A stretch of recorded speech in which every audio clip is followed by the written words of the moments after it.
USA Radio News with Tim Berg. The Senate has passed a lifetime extension to the 9/11 Victims' Compensation Fund after lobbying by first responders and comedian Jon Stewart. 9/11 first responder John Field spoke after the bill was passed. 97-2.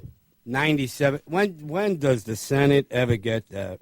Mark Esper is the nation's new defense secretary. He was easily confirmed by the Senate today in a 90-8 vote. Esper is an Army war vet and was Secretary of the Army when President Trump tapped him to run the Pentagon.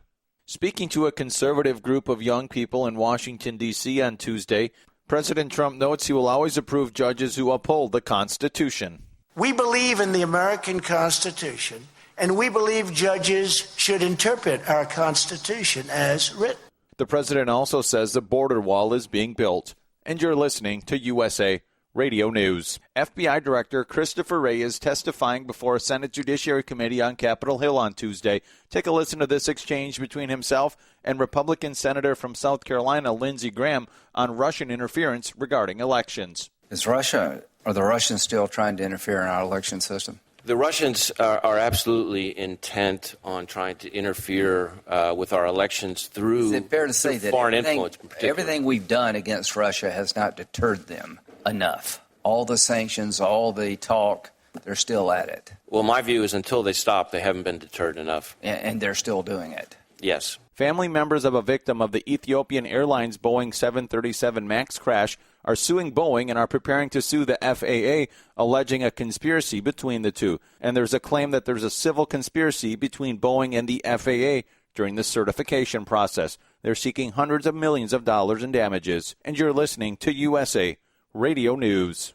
As many NFL teams head back to training camp, one of the men who has inspired many of these teams and coaches that have been winners from the Los Angeles Dodgers, Los Angeles Rams, and Chicago Cubs is Jon Gordon. Now, Gordon is author of 18 books, including 6 bestsellers, including Training Camp and You Win in the Locker Room First. Well, I had a chance to catch up with Gordon, and one of the things I asked him was when he goes and talks to these teams, what does he say to them, and how does he help them understand that ultimately talent wins, but it's not always only about talent? Yeah, when I work with the sports teams, I talk about the principles that make great teams great. These are the principles, guys, and if you want to be a great team, if you want to have a great season, you have to understand these principles, and you have to live them. You have to come together with optimism and belief. You have to make sure you're connected, because if you're not connected, you won't be committed. You have to have that shared vision and a greater purpose together. And you also have to pursue excellence together. Yeah, we come from different backgrounds.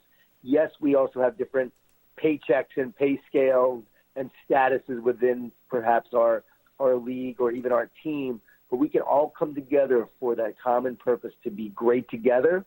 And if we want to be great together, egos won't get in the way, and you will totally, I've seen it happen so often, you will become an incredible team that accomplishes more than you ever thought possible. For more news, please remember you can find us online at usaradio.com. For USA Radio News, I'm Tim Berg.